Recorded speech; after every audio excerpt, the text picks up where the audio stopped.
Hi gang, it's Tuesday night and it's time to update you guys on some of the questions you had on Friday. So first off though, I'd like to say congratulations to Sarv and to Kaylee for their hard work at the triathlons on the weekend. Congratulations. I hope you had a blast. They are so much fun, these races, and more to come. The season is going to happen very quickly. They always do. They're short and they're quick, so I'm glad you guys are getting in some races before your big A race, whether that's the Esprit or the Canadian, but fun. Keep doing what you're doing. And I think I saw Clara did something in Nova Scotia, a long swim, open water swim. I'd love to hear more about that, Clara, because I just saw a quick post on Instagram. So to answer some questions, Erin had some great questions. All of you guys are coming up with some good questions, and we all really appreciate you asking them because it shows that you're engaged and really interested in what we're doing in this program. So thanks. Keep those questions coming. So Erin asked about gels, and she feels like it's like a brick in her stomach when she takes them down, and that's very common, Erin. A lot of people have trouble with the goo gels. There's lots of different ones out there. The problem with the gels is they often have high fructose levels in them, and they also have cornstarch in them, so it's kind of hard on the gut. So a lot of companies are now looking at that and trying to find alternatives to those nasty gels. So I've taken out a couple of options here. These are Generation UCAN. They just call themselves UCAN now. That's a popular gel, easy on the gut, and it keeps your starches or your carbs even, so you don't have this like high spike, sugar spike happening. They also make a bar, which I love. Had one this afternoon when I was coaching the online cycling class, so can totally recommend these guys. I actually had about a third of a bar, forgot to eat before the Perth Triathlon in the spring there, and had a third of the bar, jumped in the water 5 minutes later and went high intensity for 500 meters, and I was fine. So that was a good test. The other ones that people like, they like Swedish berries, honey stinger waffles, chews, Morton hydro gels. That's a really new gel and very popular amongst the Ironman people who are doing the Ironman races, because they are actually sponsoring the Ironman races. So a lot of people using those hydro gels, which help, they get into your gut and empty really quickly, so you don't feel like you have a brick. They are expensive though, so may not be something that you want to start training with this year, but if you decide you want to do an Ironman brand next year, that would be a good thing to have. The main thing is you're getting for gals, about 40 to 50 grams of carbohydrates an hour, depending on the length of what you're doing. So the longer the workout, the more carbs per hour you need. For your Olympic distance races, you guys can probably get away with about 40 grams of carbs. We do most of the carbs or the eating on the bike, and then a little bit less during the run, because the run is always harder on the gut. For the guys, you're looking at 50 to 60 grams per hour of carbohydrates. So start training your gut now. Try for 40. Guys, try for 50, see how that feels. Erin asked about water as well. So whenever you're taking a gel, you also want to down some water with it. It's definitely recommended if you're going to do a gel to take it all down in one go, because they get kind of gross and gooey. That's again another alternative with a bar or some berries or some honey stinger chews, something like that. It's a lot easier just to pick at them rather than having to down a whole gel. Everybody's gut's different, and I can tell you that from experience in coaching that, I have this conversation. I had one already today with an athlete that I coach about what to do, and everybody's different. So just practice and see what you like. Honey is great as well, as we saw with Sarah. I love the research on that. Thank you for sharing that, Sarah. Maple syrup gels, we've got those in our store. So they've got maple syrup, Himalayan rock salt, and ginger. So a lot of people who kind of experience a rough gut, the ginger works really nicely for them. So lots of things to choose from. We've talked about baby food as well. That's another great option. The problem with the baby food is it's a bit of a bigger package, but on a short course, that's fine. On a shorter course, I mean, Olympic is still long, but it's a little bit easier to carry. So the nice thing about the baby food is it's got that screw top, which you can, take some down, screw the top back on and put it back in your bike pouch. So that's a good option as well. Brick workouts. Aaron also asked about that. How long between transition between the bike and the run? 5 to 10 minutes is fine. Anything over that and you kind of lose the brick effect. And this is in training, by the way, not in a race. In a race, you want to get in, get out as fast as you can. You guys have been training so hard that there's no time to waste in that transition zone.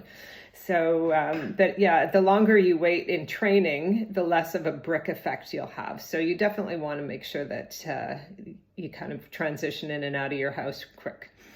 And the zones are your choice depending on how you're feeling. If you're feeling like it's a long brick day and you just want to keep it in zone 2, that's fine. If you want to push out of that run a little harder and hit a little bit of zone 4, that's fine as well. When we're actually racing, we hit zone 3 and 4 in Olympic distance anyway, so it's not a bad idea to train it now and then. Doesn't have to be every week, but sometimes. Hip strength. Thank you, Brenda, for posting that fabulous video on hip strength for cyclists. So hopefully you'll all have seen that. But if not, it's on our private Facebook group. Other options, the dead bugs are in there and that works your hips as well. And one leg deadlift. If you're going to do the one leg deadlift, you can lift the knee up before you take it back. So maybe I'll see if I can show you guys that. So let's see, the chair out of the way. So the one leg deadlift, and actually I did some of these today. It's a great exercise. So you lift the knee up and then you take it back. Lift knee up and then take it back. If you want to add weight to that, you can add weights on your arms, dumbbells, lift up and then kick it back and then bend over just a little bit and lift up. So here you're working the hip and you're working in through the glute, which is a great exercise for all of that area. Anna had a question. Can you build a race workout in Training Peaks? Yes, you can. When I'm doing private coaching, that's something we actually look at and we build out the race workout to try to hit specific targets. For you guys, I would say no. Let's not worry about that because I think it's better at this point that you go on feel. It's your first Olympic distance race. So let's see how it feels and try to see if you can kind of maintain a zone 3-4 pace. And actually it's a great question for this week because that's what we're talking about, how to pace your Olympic distance race and how it should feel. So sort of a zone 3-4, but if this is something that's kind of out of your wheelhouse and you haven't done anything like this before and it's the longest workout you've ever done in your life, then it may be zone 2 all the way and then sprint it the last 5-10 minutes or the last couple of kilometers. So it depends on the person.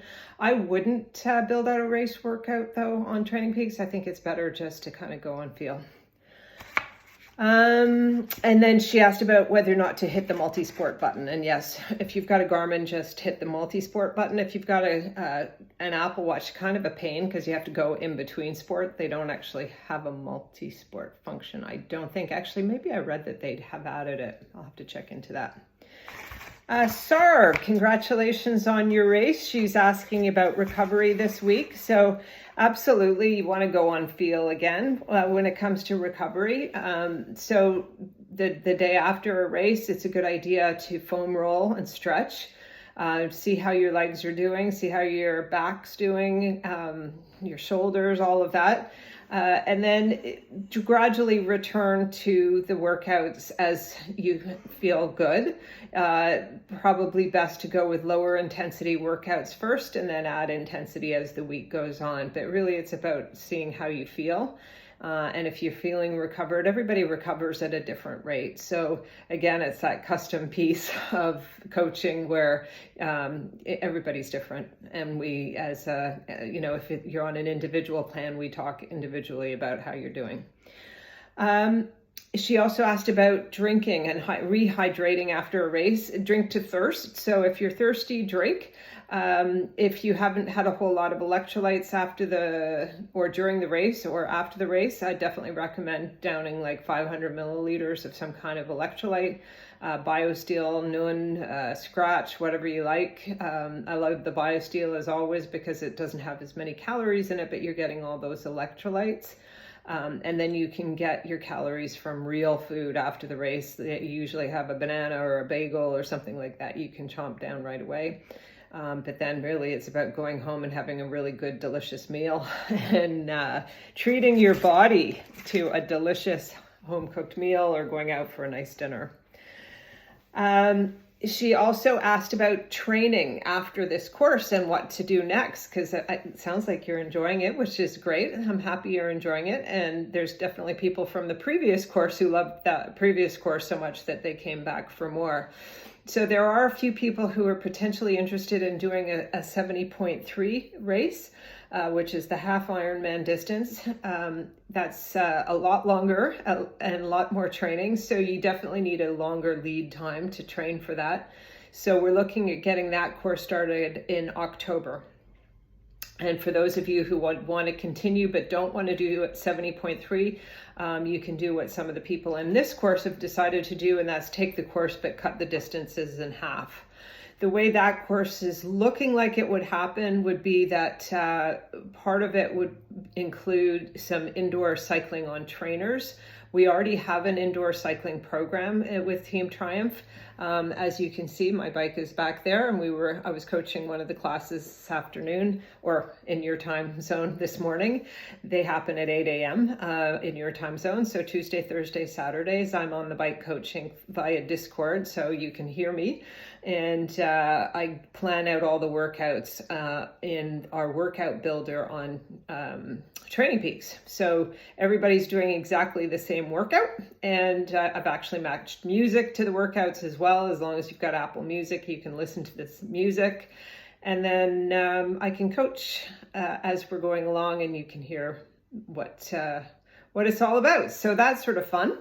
So that has definitely been a discussion that Coach Gabby and Brenda and I have had already. So it's an exciting program. We're looking at getting it started in October, and that would run through to either the Tremblant 70.3 or the Muskoka 70.3. So those would be the two races that we would target for that course. So if you are interested, let us know. Maybe Brenda, you could set up a post to see how much interest there is for a 70.3 program in the fall in this group. And again, like I said, you could always cut back on the time that you're working out and do half of the distances or even 3/4 of the distances that we are suggesting, and continue doing Olympic distance races and or sprint. I always say this, and I'm going to say it again. Going longer doesn't mean you're fitter or faster. It just means you're going longer. And you just have to go at a slower pace compared to somebody who's doing a sprint triathlon. There's neither good nor bad. I love sprints. Some people love Olympic distance. And then other people like Coach Kevin, he loves the ultra triathlon distance. So everything goes. It's what you love. As long as you're staying healthy, you're happy, you keep a balance with your life, your work, your career, your family. That's all that really, really matters. So, look at your goals and, see what works for your lifestyle. Either way, just keep doing what you're doing and stay fit. And keep those green boxes coming. We've got a couple of weeks left till race day. So exciting. So keep at it. We'll see y'all soon. Take care. Bye.